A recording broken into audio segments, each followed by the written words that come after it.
The night in Peterborough, Ontario, was quiet, but online, things were exploding. A 2-minute video showed an Ontario Provincial Police (OPP) officer in uniform berating a high school student, drenched to the bone in the rain. The student, meanwhile, replied with a calm but firm tone. In the video, she was clearly heard, "I'm just asking to be treated fairly, officer." That simple sentence became a viral quote. Instagram, TikTok, and X, formerly Twitter, were flooded with comments. Some were angry, some proud, and many defended Amelia with the hashtags #AmeliaSpeaksTruth and hold OPP accountable. Meanwhile, at his rented condo on the edge of the city, Constable David Miller stared at his phone, his face pale. He never imagined the video would spread so fast. He'd just realized he had become the subject of a nationwide conversation. "Miller, have you seen this?" The voice of his staff sergeant came through the phone. "Be at the detachment tomorrow morning. The inspector wants a direct explanation." The voice was firm and cold. There was no room for defense. Miller dropped his phone on the table. He looked at his face in the small bathroom mirror, letting out a heavy sigh. A feeling of regret began to grow. But his old ego still whispered, "I was just doing my job. I did nothing wrong." Yet, deep down, he knew he had completely misjudged the situation. Meanwhile, at Amelia's modest home in Lakefield, just outside the city, the atmosphere was just as tense. Amelia's father, Mr. Robert LaCroix, an elementary school teacher, stared at the news on television. His daughter's picture appeared on the screen with the narration, "High school student fights injustice, goes viral on social media." "Oh my God," he mumbled, torn between pride and anxiety. Amelia's mother looked at her daughter, who was sitting quietly in the living room chair. "Honey, are you okay?" Amelia managed a small smile. "I'm fine, Mom. I just don't like being treated like that. I didn't mean to cause a scene." Her father nodded. "You were right, sweetheart. But you have to be careful after this. Social media can help, but it can also be cruel." Amelia understood what her father meant. She wasn't the type of girl who sought attention, but the injustice she felt that afternoon made it impossible to stay silent. She just wanted to show that even a student deserves to be respected. The next morning, the Peterborough OPP detachment was swarming with reporters. Cruisers were lined up. Cameras were ready to roll. Inside the meeting room, Constable Miller sat in the center chair, surrounded by his superiors. The inspector opened the meeting, his tone flat but piercing. "Miller, your video is viral. This has already reached the assistant commissioner. Are you aware that your actions yesterday violated the police code of conduct?" Miller looked down. "Yes, sir. I'm aware. It was a lapse in judgment." "It wasn't just a lapse. You embarrassed the entire service," the inspector continued sharply. "And do you know who that girl is? She's not just any student. She's a National Science Fair finalist. Invited directly to Ottawa to represent the province." The room fell silent. Miller stared at the floor. His eyes slowly welled up. He swallowed hard, regretting everything. But the regret came too late. A few days later, the news about the incident hadn't died down. One national news outlet even ran the headline, "Accomplished student humiliated by police. OPP promises review of officer." At school, Amelia became the center of attention. Students, teachers, and even the principal greeted her with smiles and hugs. But behind it all, Amelia felt awkward. She didn't want to be famous for this incident. Ms. Brunette, her homeroom teacher, tapped Amelia's shoulder. "You showed a courage that few people your age have. But remember, honey, courage must be followed by wisdom." Amelia just nodded slowly. She knew public opinion could turn at any moment. That afternoon, as Amelia was preparing to leave school, a dark sedan pulled up to the gate. A man in plain clothes got out and looked at her earnestly. "Ms. Amelia LaCroix," he asked politely. "Yes, that's me. Can I help you?" "I'm from the detachment. The inspector would like to meet with you. There's something important he needs to discuss."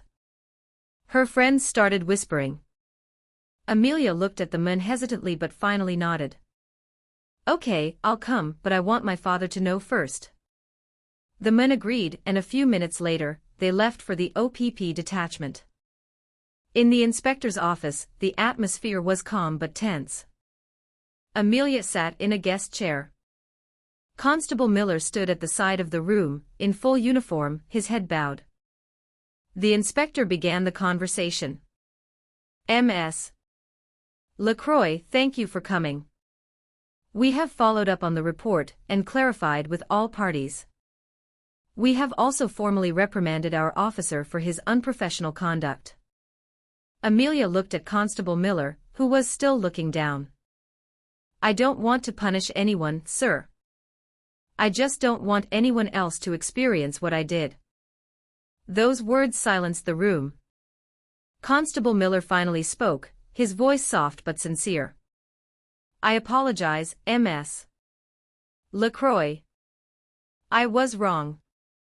I let my emotions get the best of me, and I was unprofessional. I know an apology might not be enough, but I am truly sorry." Amelia looked at him for a long moment, then said calmly, "If you're truly sorry, please use this as a lesson.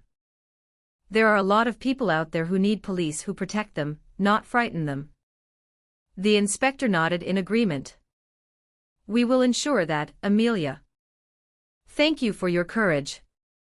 A few days later, the media ran a new story: "Officer who berated student admits fault, receives formal reprimand.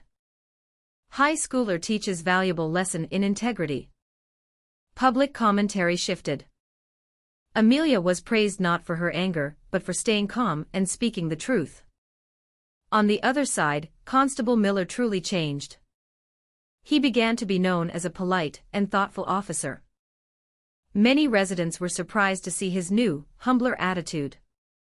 He even started visiting schools to give talks on traffic safety, sometimes alongside none other than Amelia herself. Several months later, Amelia stood on a large stage in Ottawa, receiving a National Youth Award from the Minister of Canadian Heritage. In her speech, she said one sentence that silenced the entire room: "Courage isn't about fighting back with anger, it's about standing up for the truth, even when you're alone in the rain." Applause echoed. And in the audience, a man in a police uniform watched the stage with tears in his eyes. It was Constable Miller. He smiled faintly, proud and ashamed at the same time, but also grateful that his mistake had led to a great lesson for so many. From that day on, the story of Amelia and Miller became a talking point in many schools and police detachments. A story about a student who dared to speak the truth, and a police officer who learned from his mistake. And for many, it wasn't just a viral story, but a reflection of justice, courage, and change. 3 years passed since the event that shook Peterborough. The world had changed. The video that went viral was now just a memory, but the story behind it left a long-lasting mark on two lives: Amelia LaCroix and David Miller. Toronto. A bright afternoon. In a large hospital, a young doctor in a white coat walked quickly toward the ER. The name embroidered on the coat read, Dr. A. LaCroix. She had just finished her residency, and was now working at a major national referral hospital. But amidst her busy schedule, she never forgot the roots of her journey, about fighting injustice without losing respect. Dr. LaCroix, new patient incoming. MVA near Peterborough, a nurse said quickly. Amelia stopped for a second. That name echoed in her head. Peterborough. My hometown. Who's the victim? She asked. An OPP officer. Injuries are quite severe. Amelia took a deep breath and immediately ran to the trauma bay. When the curtain was pulled back, her eyes froze.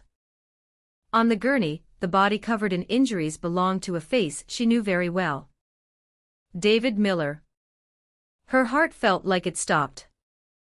All the old memories flashed by, the heavy rain, the harsh words, the apology, and the blue umbrella they had once shared.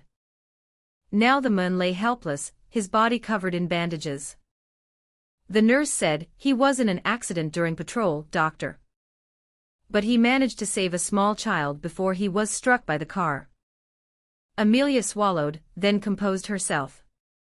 "All right, prep the ore. I'm scrubbing in." For 3 hours, Amelia led the medical team with complete focus. There was no room for emotion, only responsibility. But behind the mask and sterile gloves, there was a quiet prayer she kept repeating. "God, give him a second chance, just like you gave me one." Several hours later, the surgery was complete. Miller was stable. Severe injuries to his leg meant a long recovery, but his life was not in danger. When he regained consciousness, his hazy eyes caught the sight of a figure in a white coat standing by his bed. "Amelia," his voice was hoarse. Amelia smiled slightly. "Yes, officer. This time, it's my turn to help you." Miller stared at the ceiling for a moment, then let out a soft laugh, though his face was still weak. "It's a small world, eh? Saved by the person I hurt all those years ago." Amelia sat in the chair near the bed. "Maybe it's not a coincidence. Maybe this is just the universe's way of showing that good things always come back around." Days turned into weeks. Miller recovered in the hospital. Though he now walked with a noticeable limp, his spirit was unbroken. Amelia often came to check on him, not just as his doctor, but as an old friend who was now seeing the real fruits of change. One afternoon, as the sun dipped low, Miller looked out the window and said, "Amelia, I used to think life was just about orders and discipline. But after everything that happened, I realized life is about responsibility and heart." Amelia looked at him, smiling gently. "I also learned a lot from you, officer. About giving people a second chance." Miller nodded slowly. "And you? You became a real doctor. That's incredible. And you've become someone I respect," Amelia replied. A comfortable silence filled the room, not an awkward one, but a peace that had grown from wounds healed by time. Several months later, Miller took early retirement due to his leg. However, he didn't stop serving. He formed a small community outreach program called the Integrity Project, teaching ethics and integrity to new OPP cadets at the regional academy. Every week, he was invited to schools to give motivational speeches. Sometimes, he brought a special guest, Amelia, the young doctor who had become a regular speaker on honesty and empathy in public service. From two different worlds, medicine and policing, they both delivered the same message: justice and humanity don't recognize a uniform. What matters is a sincere heart. One day, at a national conference on character education in Montreal, they appeared on stage together again. Thousands attended, including officials and students from across Canada. Amelia opened her speech with a sentence that quieted the room: "I used to stand in the rain, demanding justice. Now, I stand in the light, reminding everyone that true justice comes from a heart brave enough to forgive." When it was Miller's turn to speak, he looked toward Amelia and said, "I used to be an example of a mistake. But that young woman taught me something my uniform never could, to be a human being who feels shame when he's wrong, and has the courage to fix it." Thunderous applause erupted. Several students stood up to give them a standing ovation. To many in that room, they weren't just speakers. They were proof that courage and kindness could change everything. That night, after the event, Amelia and Miller sat on the edge of the hotel courtyard, looking up at the starry Montreal sky. "Officer, do you remember when you tried to tow my scooter back then?" Amelia asked with a small laugh. Miller laughed too. "I remember it clearly. If I could go back in time, I would have apologized on the spot. Amelia smiled. If I could go back, I might have been more patient, too. But if none of it happened, maybe we wouldn't be here. You're right, Miller replied, nodding. The world has a funny way of bringing two people together, but always for a good reason. They both fell silent, watching the stars slowly get covered by clouds. A light drizzle began to fall, as if to close the circle on a story that had also begun with rain. This time, there was no anger, no accusations. Just two human beings who had learned from life and found peace within it. Several years later, their story was adapted into a short film by communications students. The title was simple, Learning in the Rain. The film went viral, not for sensation but for its deep meaning. Many viewers left comments, if only all problems in the world were solved like this, with courage and sincerity. Amelia watched it quietly on her laptop in her office. At the end of the film, there was a shot of a blue umbrella, folded on the seat of a scooter, with a soft voiceover. Sometimes the rain doesn't fall to make us wet, but to bring together two hearts that both needed to learn. Amelia closed her laptop, smiling, then looked out the hospital window where the rain was, in fact, falling. She knew that somewhere, Miller was probably looking at the same sky. Amelia became known as a young doctor who actively taught at various schools and social organizations. Meanwhile, Miller, though no longer in uniform, was still often called Officer Miller by the kids in his neighborhood. Two different paths in life, but with one shared goal, to protect human dignity with a clean heart. And so, that was the end of the story that once went viral. A story that began with a misunderstanding but ended with change and true friendship. A story that proved that within every wound, there is always a lesson. In every rain, there is always a light waiting to be found. Justice without empathy is just rules. But empathy without justice is weakness. When the two unite, that is where humanity grows. A few weeks after that incident, the atmosphere in Peterborough began to calm down. The video about Amelia and Constable Miller slowly faded, replaced by new headlines. But for those two, the story wasn't over. Amelia refocused on her studies, preparing for final exams, and her trip to Ottawa for a medical school scholarship interview. But sometimes, whenever she passed the street where the incident happened, her heart still felt heavy. Not out of revenge, but because of a disappointment that hadn't completely faded. She often wondered, why could people who were supposed to protect be so arbitrary? But on the other hand, Amelia also realized that anyone could change if they were willing to learn from their mistakes. Meanwhile, on the other side of town, Constable Miller was undergoing an internal evaluation period. He still reported for duty every day, but without significant authority. He was assigned to help with administration and community outreach events. At first, he felt it was a punishment. But slowly, something changed. One morning, he was asked to help with an outreach event at a high school. And unexpectedly, the school assigned was Peterborough Collegiate (PCVS), where Amelia studied. When Miller read the assignment, he paused for a long time. "Do I really have to go?" he muttered. But finally, he sighed and told himself, "If I want to change, I have to start from the place where I fell." The day of the event arrived. The school auditorium was filled with students, teachers, and several police officers who were giving a presentation on traffic safety. Amelia, who was helping the student council, was shocked when she saw who stepped up to the podium. Constable Miller. The room immediately went quiet. All eyes were on him. But this time, there was no arrogance on his face. His gaze was softer, his voice quieter. "Good morning, everyone," he said in a low tone. "I am Constable Miller, and I am here today not just as a police officer, but as someone who made a significant mistake right here in this community." Amelia watched him with mixed feelings. Some students whispered to each other, but Miller remained calm. "A few months ago, I lost control.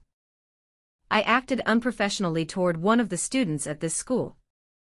I embarrassed someone I was supposed to protect.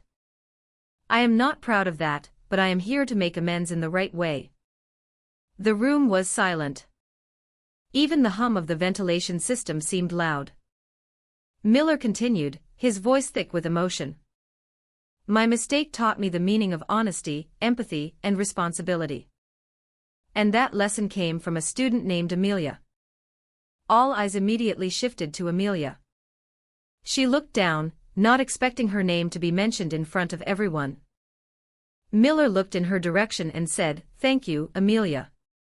Because of your courage, I learned how to be a better man." Amelia slowly stood up. She looked at the officer and said softly, "If you've truly learned from your mistake, officer, then none of this was in vain." Applause thundered in the auditorium. Some teachers wiped away tears. That moment wasn't just an apology, it was the restoration of dignity for two people who had once clashed due to a misunderstanding. After the event, Amelia and Miller sat together in the school's back garden. A light rain began to fall, reminding them of the day this all began. "I thought you'd never want to see me again," Miller said quietly. Amelia smiled slightly. "At first I didn't. But if I stay angry forever, I can't move forward. I don't want to live with resentment." Miller looked at the ground. "I am truly sorry, Amelia. I always thought being a cop was about power. But it turns out our biggest job is self-control." Amelia nodded. "Sometimes the strongest people aren't the ones who can give orders, but the ones who can control their anger." The rain fell harder. They sat in silence for a moment. Then Miller took an umbrella out of his bag and offered it to her. "Can I drive you home?" "No stops this time," he said with an embarrassed smile. Amelia laughed lightly. "Okay, officer. But don't pull over the wrong person again, okay?" A few weeks later, the two met again. This time, at a community campaign event themed Police Are Partners. Miller was a regular speaker, while Amelia was invited as an outstanding student representative. On stage, they spoke about honesty and justice. Their story inspired many. The local news wrote, "Once adversaries, now united for change." They were no longer enemies but partners in spreading a moral message. A mistake isn't the end, as long as there's the will to fix it. One night after an event in the city, Miller wrote in his journal, "I used to lose respect because of anger. But a high school student taught me the true meaning of courage. Not the courage to fight, but the courage to be honest." He closed the book with a smile.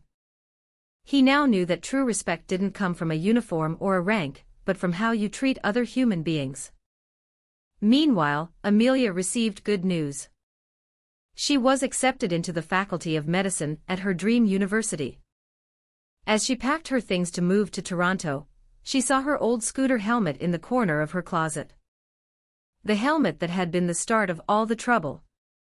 She looked at it for a long time, then smiled faintly.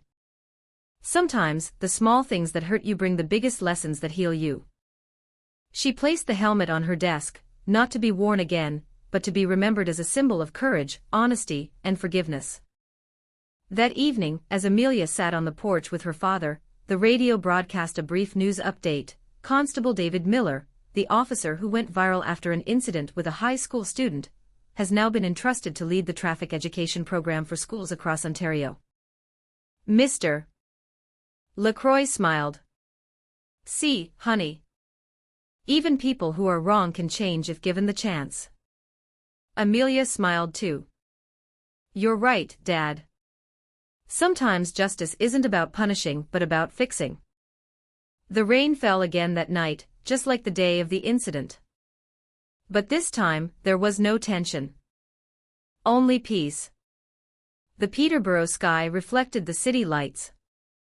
And among the falling raindrops, Amelia prayed in her heart, "I hope everyone who has ever been wrong can find a way to become better." And that prayer, somehow, seemed to be answered by the sound of a patrol siren passing slowly in the distance. Calm, without shouting, without arrogance. It was a sign that change had truly begun. The midday sun in the small town of Lindsay, Ontario, beat down sharply over the farmers' market. The sound of vendors shouting their specials mixed with the rumble of passing vehicles. Amidst the crowd, a young woman walked slowly through the muddy market aisle. She had a pretty face and clear skin, though she was dressed simply, a faded white t-shirt and black pants that were starting to lose their color. Her name was Rachel, 21 years old. She was known in town as the quiet girl who lived with her mother, who also ran a vegetable stall at this market. Every morning, Rachel helped her mother deliver orders to local cafes. Their life was modest but honest and calm. That day, Rachel was carrying a large tote bag full of produce she had just picked up from a supplier. She stopped for a moment in front of a convenience store to count her remaining cash. That's when a sudden scream echoed from a small jewelry store in the corner of the market. "Thief! Stop her! Jewelry thief!" People instantly panicked.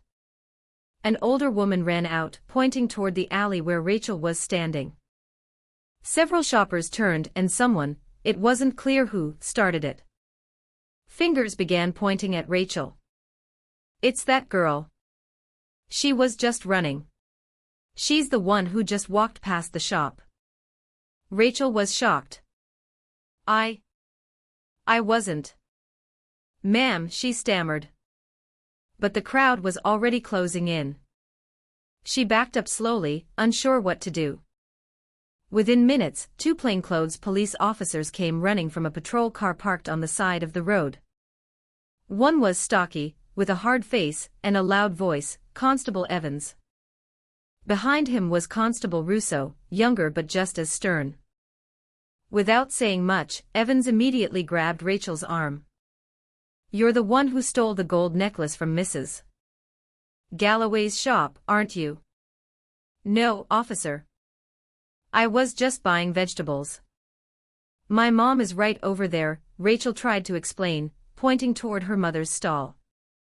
But Evans just barked, "Save the excuses. Every thief says the same thing."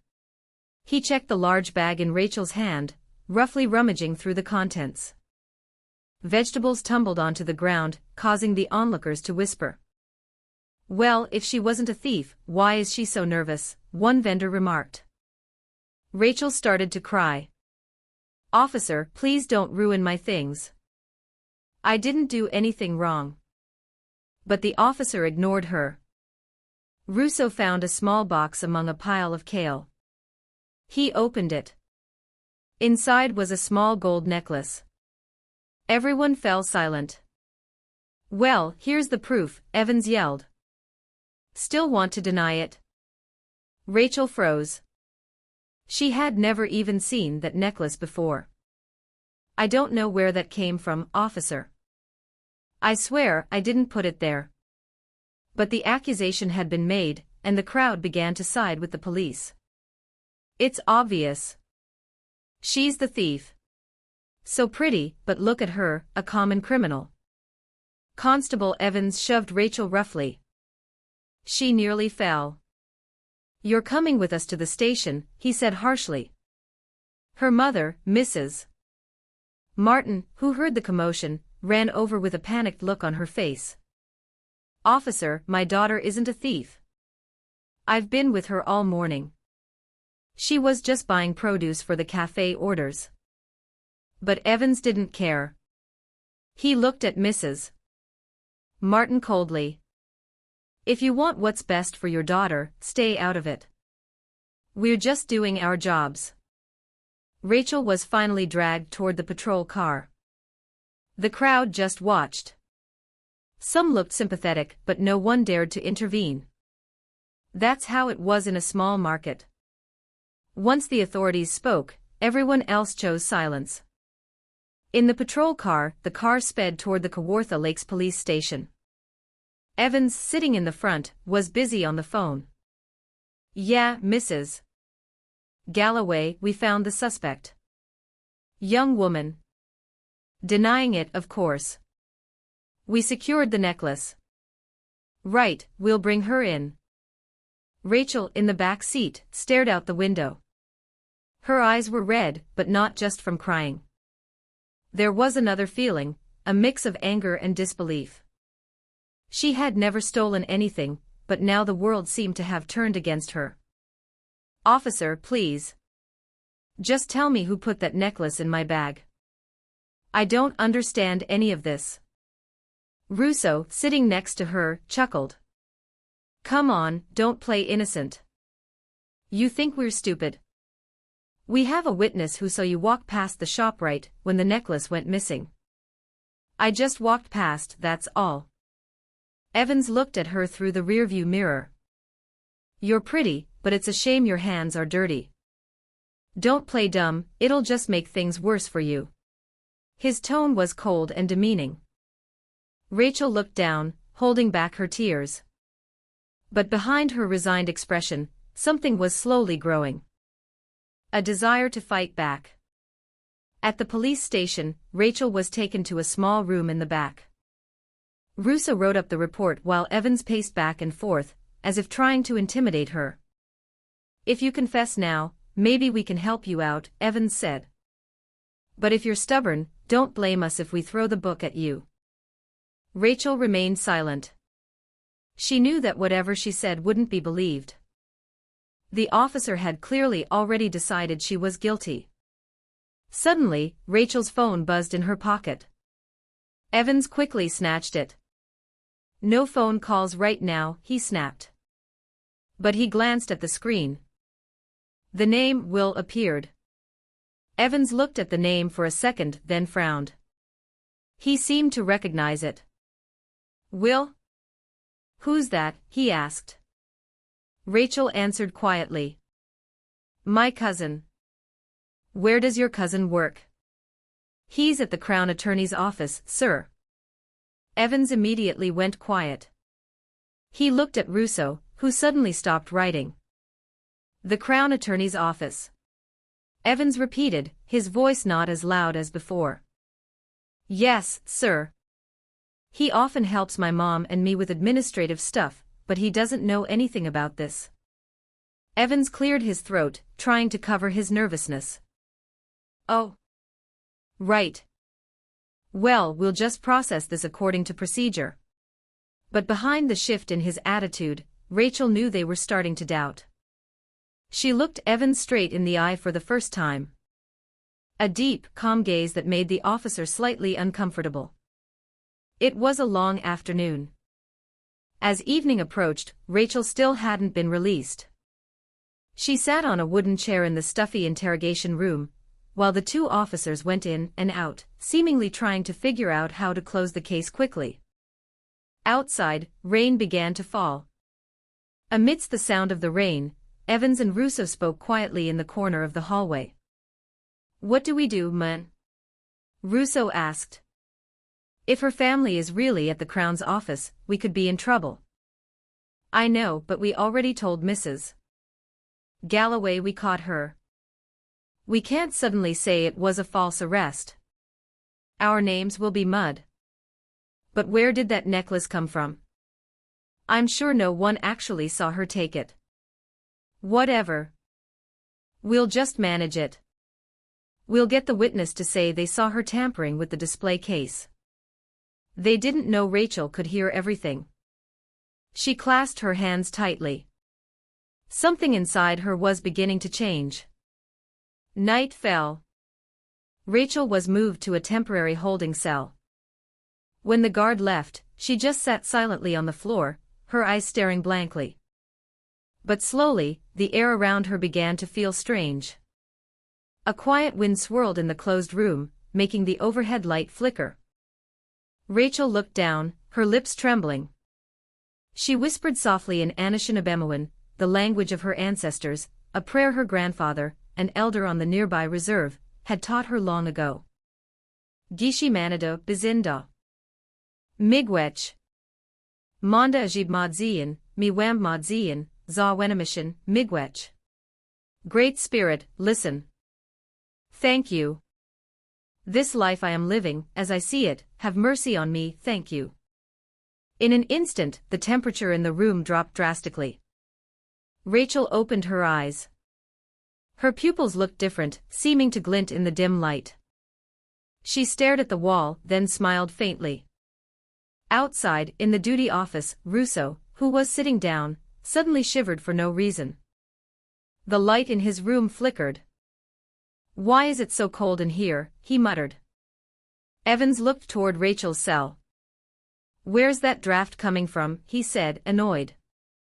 But when he approached the bars, Rachel was already standing tall inside the cell, staring at him calmly. "Constable Evans," she said softly, her voice low but clear,